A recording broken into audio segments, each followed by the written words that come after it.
Okay, we're getting started. Great. Hi everyone. I'll introduce myself in a bit, but hopefully the title of this space that we're going to curate together will be Queering Mental Health Services by Community. I say by community because many of the things that I will reference aren't just created or guided by me, but I really believe that community's collective strength is with the remarkable staff, the volunteers, and the community members that access our services. So this is very much an entirely holistic experience about sharing knowledge. My name is Anoop Gill. I use she, her pronouns. I'm the co-executive director of Programs and Services at Community. Pronoun use and like land acknowledgement is a great way to start any space. This conversation is about how to operationalize some of the things that I know to be true for programs and services, and less about queer theory. Queer theory is complex and requires lots of knowledge, and I'm sure of facilitation, which I don't have capacity to do, and perhaps I'm not always the best to have those complex conversations. However, I can give you some tools to think about what programs look like. I can give you some tools to look about what the successes of these programs can be, and how to incorporate community voices to those programs. I'd like to acknowledge that I have been invited to the territories of the Kwanlin First Nations, along with the 10 Quachin and Denaidi land. A great privilege for me to be able to share community's knowledge here. And then also acknowledging the unceded territories of the Musqueam, Squamish, and Tsleil-Waututh nations, both for myself as a first-generation Canadian, and also understanding that colonization is an existing practice that continues, and so having a gratitude for our host nations to allow us to work and play on those lands. Okay, today's agenda. I'm going to talk a bit about what community does. Hopefully, as your roles in mental health services, you can think about referrals and resources to our existing robust services. What makes a community program or community program friendly? I love the fact that it's a little bit of a pun, both community and community. What are the values of community consultations? What are some emerging needs for queer mental health supports and services? What are some measurables for success? And how do we empower ourselves as providers around programs and membership? And then, because there's a small cohort of this, I'd love for this to be a conversation. So at any point, if you need a clarification or like, hey, how does this sound? Or like anything that I can enhance our knowledge about, feel free to ask. Great. Community is not-for-profit based in Vancouver, BC, that works to improve queer, trans, and two-spirit lives. We provide a safer space for 2SLGBTQIA+ people and their allies to fully express while feeling welcome and included. Our building serves as a catalyzer for community initiatives and collective strength. I mentioned that Community is BC's Queer Resource Centre because we have many of our services that have a hybrid model. Also, this last year we did a wonderful communication initiative called Summer of Love that allowed us to be in different spaces within this province, and so within the province of BC. So really speaking to the needs of queer folks in both rural and emerging urbanized areas is a strength for Community, and hopefully one that we continue to grow. Our work. So our mission is to improve queer, trans, and two-spirit lives through service, connection, and leadership. That's really where our programs shine. The vision is to create a vibrant, diverse, celebrating queer, trans, and two-spirit communities where individuals are empowered to live their lives fully free from discrimination. Great. So I think about our programs, I think about three of the pillars that hold up Community. Our support programs. And one of the things I hope that we start to shift is what a mental health service looks like. I think a mental health service is anything that bridges someone's feeling of being engaged, feeling seen, value, feeling supported. Everything between our peer support groups to our advisory consultations that are created for empowerment and leadership to our gender-affirming chests, where all have a mental health lens in order to facilitate that program. So we'll start with our counseling program. We offer a hybrid counseling program, both virtual and in-person, that has two streams. One is a low-cost counseling program, and one is a no-cost counseling program. The no-cost counseling program is facilitated by practicum students. We have such a privilege of having these institutions like the University of British Columbia or City University provide the students who have lived experience and want to contribute to these communities to provide the counseling for free. On an average month, you'll see about 17 to 25 folks being served in that no-cost counseling stream. The disadvantage of that is the wait times. We'll get to that in a bit later. The low-cost counseling is a fee-for-service offering on a sliding scale for counseling. The uniqueness of that counseling stream is it empowers new practitioners to build their clientele and community initiatives, so that we provide both, an accessible counseling mental health service, but also empowering the practitioners that want to provide care in those spaces as well. The youth program, again, is a resource for youth. We're funded through MCFD. That has its own complex history. Youth 14 to 25, we have a drop-in service. We have one-on-one youth engagement. We also pair those youth, depending on the age, with different resources and referrals. We've also now recently, because of the demand for youth, outreached our drop-in services to different community organizations. So we have recently created a drop-in space with another community organization situated outside of the Davie and Butte area, and that will continue to expand so long as our youth require the spaces that community facilitates. Our gender-affirming chestwear. So if you go to Community's website, you'll see there's an entire section on the BBB program. We know chest-affirming wear saves lives. Youth are experiencing trauma in different systems and places, and chest-affirming wear, whether it's a bra, a binder, a breast form, specifically even sometimes gaffs or tape, can give the youth an opportunity to feel seen and safe, and that can save a youth's life. It also reduces self-harm to some degree. Our gender-affirming chestwear is free for youth, and we, along with it, provide education. There's a bit of a misnomer about what binding can create in terms of a harm, and we know the feedback that we get from our youth, the parents and the caregivers, is that binding is a really safe practice.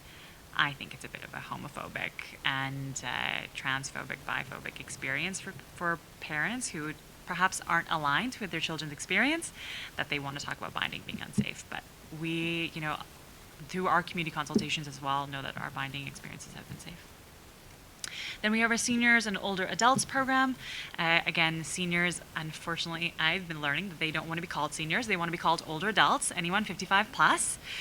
Much learning that we still have to do. But again, that same drop-in and one-on-one client experience that exists within our youth exists within our seniors. And again, that same practice of moving the drop-ins outside of community into community has been a big success for us. We learned that while we think that we are creating all of the spaces for our queer, trans, and two-spirit seniors and older adults, we know other partners have safer spaces, and so creating those drop-in spaces outside of community or leveraging some of their knowledge and community advocacy that they do has been really successful. And lastly, the one that I think is the most important in this conversation is our information and referral services. If you send community an email at reception@community, you will find that we have a breadth of practitioner knowledge that are queer competent at Q. So I think right now our inventory list runs about 3,000. Anyone between a counselor, a practitioner, a caregiver, a person who cuts someone's hair with a non-gender specific haircut, babysitting or caregiving, to food security programs all throughout BC. Anything that you think would require a queer lens, we may be able to provide you with a practitioner in BC and in other parts of this country that you can connect with. Our peer groups. We have about 17 really robust peer groups that are all virtual currently. If you go to Community's website, everything between Dear John, I Love Jane, to Bifocus, to Autistic Queer Peers, those identities that exist within this queer paradigm, we allow them to empower themselves in this peer group space. We facilitate some of the financial requirements to mobilize, but they're very self-sustaining. They have some really great facilitators, and they tell us about what are the emerging needs in their community. Volunteer opportunities. We have about 92 different volunteers that engage on a monthly basis and are very much the labor force keeping our not-for-profit active. And lastly, special events. I mentioned Queer Prom, but we also have other events like Holidays, which is coming up, and are accessible virtually. So I know that sometimes virtual spaces can feel really difficult. What we're hearing back from our community is that it's allowing people who never feel connected. Did you know in COVID there were more people coming out because of the more online resources that were accessible as compared to other times, which means the breadth and need has increased. And so I think it would be wise for all of us as organizations to think about how to empower some of those conversations that are newly emerging. And lastly, leadership. A queer competency training used to be what it was called. It's called now Queer Inclusive Training. In a month, we'll have a virtual platform as well. And then educational resources. We have like our queer glossary on our website. Even if you go to our social media, you'll notice there's a really great wealth of knowledge around language, identity that you could use in some of your own programs and development. And lastly, advisory and consulting services. Great. I think about how to create a mental health service or program that would be specifically for queer, trans, and two-spirit folk. One, I think about being very specific about what that scope of practice is. I could tell you that our current mental health infrastructure sometimes thinks about that one shoe fits all. And what I can tell you is queer mental health requires a specific kind of program and a very specific scope. Be very clear about the kind of community you want to access the service, and also the kind of practitioners that are required. Mental health services mean everything between a counselor to a peer advocate to, a case manager. It's a wide variety of different roles that go into mental health services. One of the things that I actually had a peer tell me is, it's like turning over the many rocks. Once you start thinking about mental health services for queer, trans, and two-spirit communities, you'll realize the different needs that still need to be met. We still have food security issues. We still have housing security issues. We have, still a lot of kind of discrimination and online hate that happens. If you start turning over the different systemic needs that are barriers for folks, you'll realize that your scope really has to be very specific to be able to provide care. What is queer inclusivity? When you think about the programs, I'd like to think that these 5 kind of themes are where you're going to centralize some of your mental health programs. So like two-spirit folks, for example. Two-spirit is a pan-Indigenous term that's used to describe someone's Indigenous identity as it pertains to some part of their two-spirit community and identity. It's not synonymous with every Indigenous nation, and one thing that we're learning through our own two-spirit programming is that there is still a lot of discrimination within Indigenous communities, and not a lot of language exists to be able to communicate that two-spirit experience, and it can vary between different Indigenous communities. I think the most appropriate use of the acronym in this particular way centers two-spirit folk in front of our LGBTQIA+ community because of the colonization and harm that has been caused by much of the systems and structures. Also, gender and sexuality is still a big part of how we think about queer inclusivity. Non-binary people are often some of the most under-researched, underrepresented folks, especially when it comes to decision-making in queer inclusivity or mental health programs. And lastly, intersex people. There's a huge medicalization that happens with queer communities, and I think intersex people are often caught between the model of this like medicalization of identity versus like the socialization. And lastly, harm reduction. Harm reduction used to be this thing where we thought about like substance use. I think we need to think about harm reduction from any lens around a service, a tool, or a space that reduces harm. Harm reduction can be having your pronouns accessible to for someone to read so that they feel safe in like connecting with you. Harm reduction can be offering a virtual drop-in for someone who feels really discomforted around leaving their home but may require a space to talk to someone about. Harm reduction may be acknowledging that the program that you've created isn't actually servicing someone, and like there needs to be an adjustment. I think about harm reduction being complex, but also community needs based. The value of community consultations. Community needs assessment often are what we call community consultations. Essentially, it's a group of people who we find knowledgeable, who will provide us with the knowledge to create a program or an infrastructure that better meets their needs. Key stakeholders in communities are a big part of how community consultations are successful. So whether it's our volunteer engagement or our seniors engagement or our peer groups, there are community consultations connected and advisory groups connected to each one of those programs. I think it's a bit silly to think about how communities change, that programs need to change as well. You create these really structured programs that don't have flexibility, but communities are fast growing. Language is ever changing.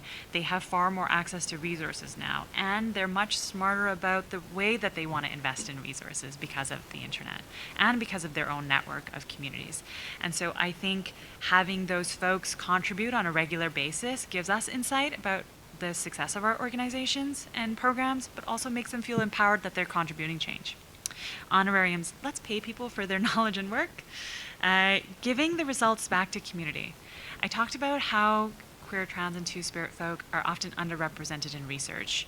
The community consultations give them an opportunity to see their own mental health experiences in a different way, or their own health in a different way, and they'll most likely go and continue to propagate that knowledge in other spaces. Changes in our narrative. I'll give you an example. So we decided we are going to create a community support group, or like a peer-led group for trans folk. So we found the funding and we were like, great, let's empower our community consultation. The idea was the support group would continue on a bi-monthly basis, and they would kind of utilize their own community experiences to create an opportunity for care. What we found for the community consultation was they don't want to, the trans folks that we talked about for this peer group were like, no, we don't need a peer group. What I need is food security, housing. I need this, this, and this. And so be ready through this community consultation process to shift the narrative of your program. We no longer need to provide a peer group that's going to facilitate a bi-monthly engagement when the needs are far different than what you're telling us. And I think that's okay for us to shift the expectations of those programs when the community consultation feels different than what we imagine is like a strategic objective. Involving partners in the conversation. Queer Yukon is brilliant and doing some really great things. I think when I imagine program development in the Yukon or in different parts of this country, it's empowering current partners that are doing wonderful work. Overlapping of services is also a really detrimental thing for mental health services. We end up kind of all looking the same, and I think that speaks again to the scope of practice. Be very clear and narrow about this is the program and this is the intention and outcome, and this is how we serve. That way, overlapping services, you reduce the idea of like not getting enough funding, or community members feeling like they have to attend different spaces to get the same kind of care. Shared decision making is a decolonial practice. Community consultations are a big part of how decisions come about, and I think that that's a part of how we want to think about decolonial work.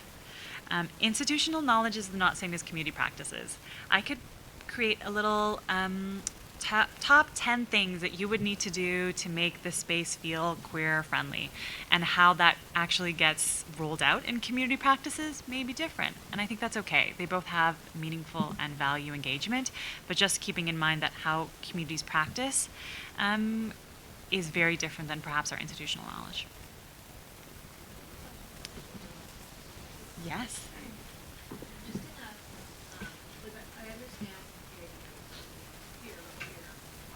Right. I'm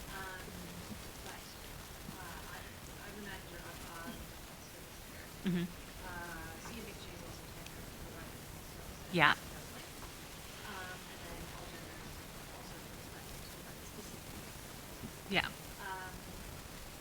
And part of the reason I think that works is because it's such a small town that it gives them a choice. So although three services provide counseling, and like all genders provide is very specific, but I am certain in a small town that are not attending those services that there's anything that they could get at the other two. Totally. But I know that like it's such a small town that people know the custodian in our building, so they don't want to come, but they can go to CMHA instead, or something like that. And so, although I agree with being like clear the service division, I also think in a smaller town like Scotland or Oxford, you really like have a bunch of services that are kind of well, like really feel free because they're eventually in there. Anonymity. Yeah.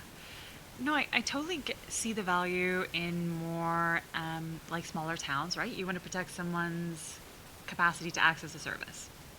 I think of it more from a funding perspective. I know to be true from sitting on a lot of federal conversations around, for example, counseling.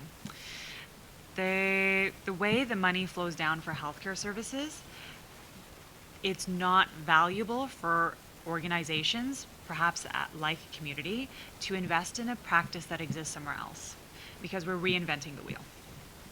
We also know what our communities are telling us, that they want to build community where they get served.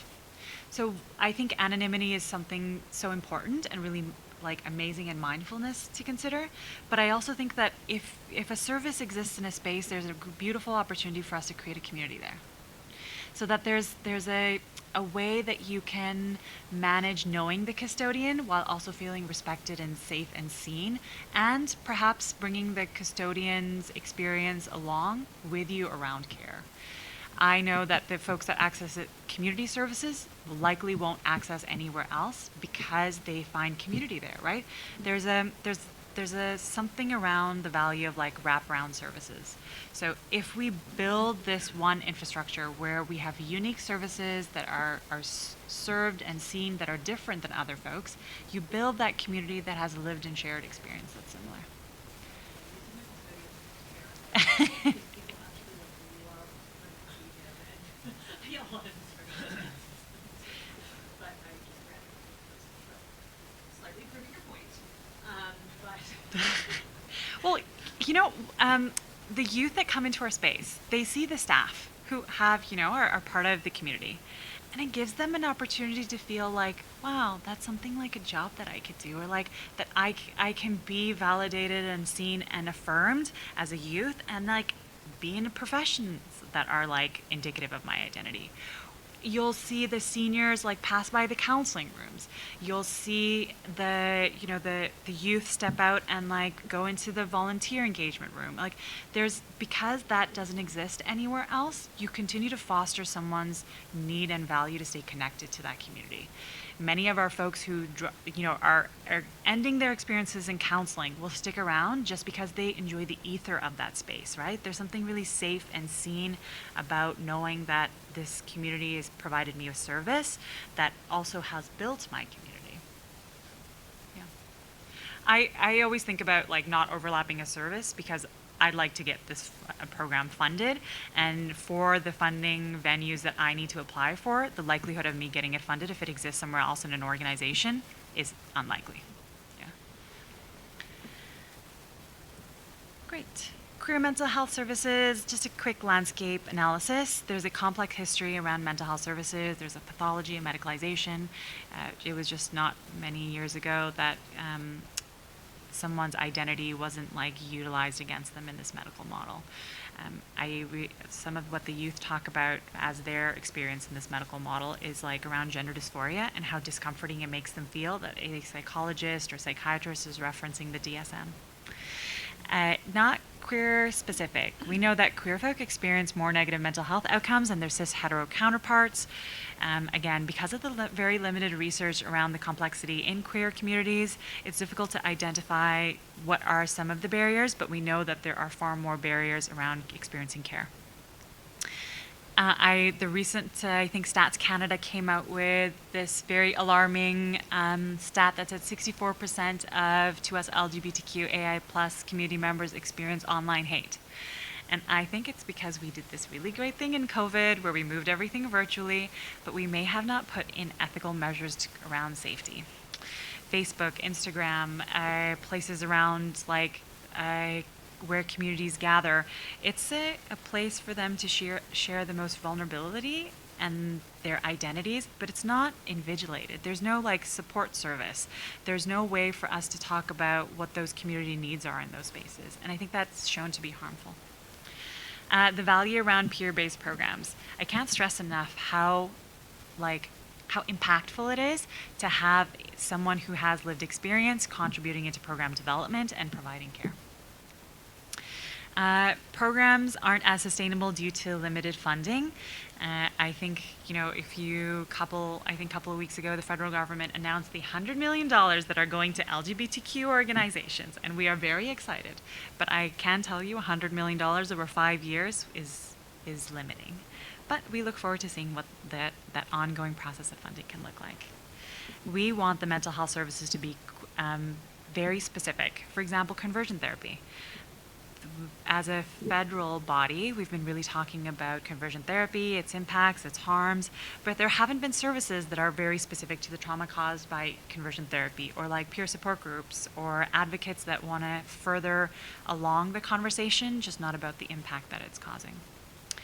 Long wait times. Community's counseling program that is free of cost has almost a 3.5 month wait time.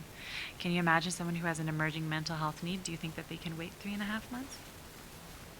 Accessibility challenges. I know folks who require kind of like a more visual aid to understand, or like closed captioning, or may require other accessibility needs.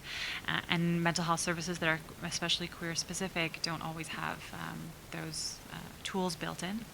Neurodiversity. We learned so much from artistic queer peers about how to support them. And what we found was that the infrastructure that we had built wasn't meeting their needs. And so I think neurodiversity and how people share their identities and experiences is something that we need to consider. And last, Indigenous queer and Two-Spirit services are limited and few and far in between, but also are still in this place where we're identifying what language looks like for Indigenous communities and how they want to self-identify as Two-Spirit. 2SLGBTQ+ people are at a particular risk for experiencing shame, fear, discrimination, and adverse traumatic events. One thing I'd like to make clear, it's not because of someone's identity that they experience poor mental health, it's because of their impact through different barriers that they're experiencing poor mental health. Intersectional identity. I think about people as like a really nice warm soup. When I started in my social determinants of health, epidemiology career, we used to do this thing called like the oppression race, where each person had an identity on a card. There used to be like this white, cis, hetero, like card that made over 150,000. And then you had like the immigrant woman who made 40,000. And then you had like the person who experienced like a physical mobility concern, and then you had the trans woman, and then the Indigenous person. And we would walk them through a series of steps, and the visual aid was to show that the white, cis, hetero dude was at the top of the access of healthcare, and that everybody else fell in the myriad far behind. But that made us see people as being held down by a system rather than feeling empowered to make a decision to work within a system. I now use this really hearty experience of intersectional identity as a way of how someone can care within those multitude of identities. Yes, the trans woman of color that is experiencing a challenge of access to care actually has these beautiful intersectional identities that we should celebrate, that can provide care for them, especially with mental health services. That person has culture and community that they can access. They have an identity, they have age, they have a sexual orientation maybe, or a nationality. These are all of this like beautiful, celebratory parts of a person that actually make them feel really empowered so that the systems feel less oppressive. I feel far better as a practitioner thinking about intersectionality as like a hearty soup than I do about the oppression Olympics that we are so used to thinking about. The success of an organization.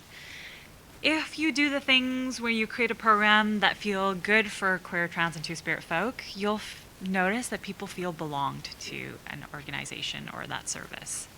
From that, you'll notice that you'll reduce attrition. They'll continue to come back. They'll engage in other services. My dream, and hopefully some of what I've been able to do at Community, is create that wraparound service. I want someone who's accessing our counseling program, depending on how they self-identify, to access the seniors program. I want them then to be able to go to holidays. I also want them to be able to see the peer groups that are reflective in their identities. To provide someone with care has to be a multi-dimensional approach to care for all of them. And I think that's the most successful form of a mental health service, is trying to build more of that wraparound experience. I had an elder teach me about blanketing, about this experience of like covering someone with a blanket. And I think a wraparound service does that in a holistic way, right? It's taking care of the many aspects of someone's needs and experiences. They will share services. I am ever so proud of the network that queer communities have built outside of organizations, and they'll share the places that they're really feeling a sense of belonging or that feel safer. And that's always a great strategy for communications. They will also add insight. They will want to go to these community consultations. They'll want to be a part of the advisory. They will give you the testimonials. They'll help support in funding because you've given them an experience that makes them feel belonged. And then lastly, allyship doesn't feel as much as a chore. You know, I think about some of the places that we've done facilitation, and it's like, okay, for me to create a gender neutral washroom, I need a budget, I need this, I need that. Like, it becomes this ever-growing problem that you're trying to fix out of. But if you see the celebratory parts of people, if you see the fact that you can build someone's belonging through other services and connections, it doesn't become as monumental of a concern or a chore. We did an impact report in 2021, and we found that 72.6% of the respondents agreed with the statement that made the community feel valued, or that they felt a sense of valueship there. And then community offers a safer space for me. That's almost like more than 3/4 of our community members that are accessing ongoing services. And I think that I've seen other community organizations do somewhat of the same thing. And it starts with a small pronoun or a welcome or a way for someone to express themselves that may not be as conventional as some of the other spaces. Organizational structure and allyship. Foundation on training and education. It's an ongoing process. I know many communities that are doing some really great work and constantly building on the ever-growing changes of language in the communities. A system in place to review the language in everyday systems. I can tell you today we still have some policies that are very rigid and most probably indicative of a time where there wasn't as much robust language. So I think everybody has an opportunity to review some of those. Hiring and employment efforts around staff diversity and reflections of the communities we serve. Again, those intersectional identities. Bringing in more people with experience in culture and community and indigeneity to reflect that in their services. A visible statement to support 2SLGBTQIA plus communities. While I love Pride Month, and it is beautiful, Pride has to happen throughout the year. And if you want someone to feel valued and belong, having a statement about the fact that their identity is important and seen here can be valuable. A system in place that allows organizations to collect feedback around client and staff experiences. Again, those community consultations and impact reports. You could even have like a little drop box by the front door. Any way to instead of guesstimating the success of our spaces, to ask. And then a system in place that allows organizations to proactively address experiences of discrimination and marginalization. Mistakes will happen, and that's okay. We also all exist within a system. I think the more we address them, at least we're making it clear that we're not trying to reinforce the system, but trying to work within it. So what do I need to do as a practitioner or someone who's looking to support queer, trans, and two-spirit folks? Empower yourself with a code of conduct that makes both providers and members feel seen. I'll talk you through what the community agreement looks like next. You aren't going to know everything or make everything right, and that is okay. I am on an ever-learning journey at community. I recently learned the new pronouns they and them. I was fascinated. And I thought, what a great opportunity for me to use some of this knowledge with the youth. They don't think I'm very cool, but they do understand that I'm trying to learn to make them feel safer. Work collaboratively with other community organizations, governments, and activists. People have been doing this work since the purge to Stonewall to all of this work. Instead of rebuilding the wheel, let's build upon them. Empower yourself with knowledge. There's a wealth of information, and I'm so grateful that that information is accessible. Don't be performative, people can tell. If you walk around with a pride flag and you perhaps don't identify with that community, I think can feel sometimes performative, but there are things that you can do to make yourself feel like you include or understand the community, like using your pronoun pins. I think that makes people feel more welcome than perhaps putting a big pride flag on your door. Enjoy the process, it's a privilege. I think I have been socialized earlier in my career to think about inclusive program development, mental health services, DEI work to feel difficult. I now see it as an opportunity or privilege just to create spaces for voices, right? If we don't change the narrative that working within the system or rebuilding the system is a privilege for us as practitioners, we're kind of working against the tide. And I think that's been my biggest shift is I sometimes got really sad to think about like how the things I couldn't do or create within a system. And then I started to reframe it as like, what a privilege to be able to do this part of it. And lastly, we did a workshop facilitation for a very specific mental health service where someone mentioned we must understand our responsibilities as frontline workers in creating safe spaces for all, which includes separating our own beliefs from our responsibilities. Community agreement. So this is on our door front. This is in every space that people aggregate. It's very simple. It need not be as information dense, but it gives people the tone of what the space looks like. Know, together we know a lot. One diva, one mic. I love that one. Don't yuck my yum, which is be curious and respect people's opinion. Assume best intent. Lean into discomfort or learn into discomfort. Las Vegas rule, shake, no, not shout. Take space, make space, and self-care. It can be very simple, but it sets the tone of the conversations that are coming. And it also lets people know where those boundaries are that they can play and share, and where those parts that they need to be really mindful of what they're trying to create. It's also on our website. Okay, I'm going to go through the brief. This is not a queer competency training, but I can tell you what the acronym stands for, and I can give you some few resources on community.ca that you can access the resources. I think this is the most mindful way of expressing the acronym, which is 2SLGBTQIA+, where two-spirit, lesbian, gay, bisexual, trans, queer, intersex, asexual, and aromantic are all taken into consideration. Yes. It really does depend. Yeah. But there's an aspect for, like, I think queer and questioning sometimes are interchangeable.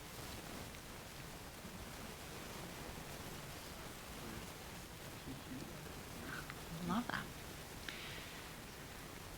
Okay, I say we start simple. Let's start with pronoun use. One of the things I find that I hear a lot from practitioners or service providers is I'm really nervous to make a mistake. Like, what if I don't use the right pronoun? Or what if I misgender someone? Or if I use the incorrect pronoun? Or what if I'm really adventurous and I find new pronouns and perhaps I don't use them in the right context? Mistakes happen. Let's not sit in that discomfort for too long. Move forward, apologize, and then ask for clarification. I also think that if you start setting the practice of like, for example, on your Zoom sessions, change your pronouns or have your pronoun every time your name is up. You set the tone about what your expectations around pronouns are, and then you also know people will follow. And I think we'll get into this really good rhythm of like, if we do misgender someone, it's very quick and we move on. There's a sometimes guilt that we carry when we misgender someone, but that's our own internalized guilt about new information or a discomfort that we may feel. But let's not carry that discomfort with other people. And there we go. Any questions, concerns?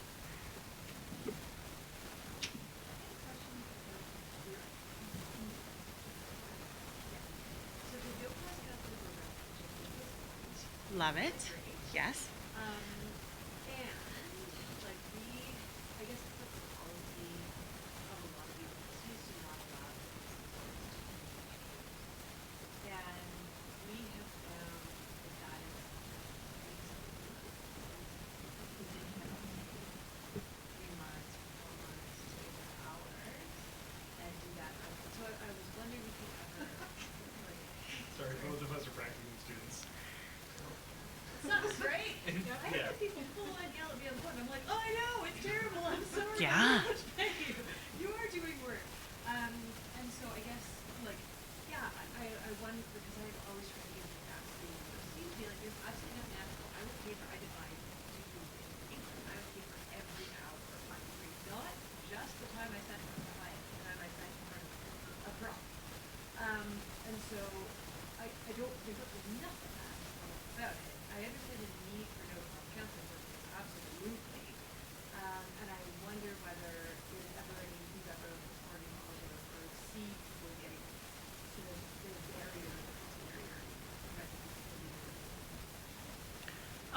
100% true.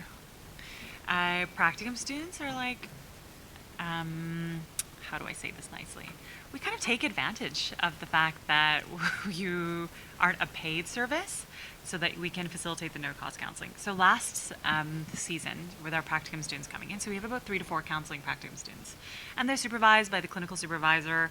We pay for the clinical supervisor. On average, each practicum student will see, I think it's like 25 to 30 folks within their term of counseling. We asked a university if they would feel comfortable if we paid the practicum students, but that they were still providing the no-cost counseling, right? One of the things we realized is like if the expectation is that people with lived experience contribute to the service, we have to also take into consideration queer, trans, and two-spirit folk are often experiencing a different kind of unemployment, and that working within this space is difficult because of the other kind of experiences and barriers that they may have. And the university told us no. Yeah. I do think that there is a new conversation coming our way. So I'm on this committee with our provincial government to re-navigate what community counseling looks like. So if you think about how counseling in community is funded. So often a health authority will take on the counseling if it's a no-cost counseling, or a private foundation will. But community organizations don't get funded by a health authority or by provincial services to do the counseling. So we have to find like a dual, both community-centered and like revenue garnering counseling program to make it work, right? You get the folks that have the certification to bill the hours so that you can pay for the no-cost counseling, right? So I'm on this panel, and I do know that coming down the pipeline is going to be new funding for community counseling. So an opportunity for organizations, not-for-profits, to have counseling that is funded multi-year, sustainably, that will work with practitioners and practicum students in a more holistic way. And one of the things that I know that I will be bringing there is an opportunity for us to mobilize an experience for practicum students that makes them feel better. It might change. I think we can. But I wonder, like, how do you... Because we asked our practicum students, what's unethical about getting paid? And they're like, nothing. And I think it's the more of the institutional issues about what certification looks like than it is about whether we can do it.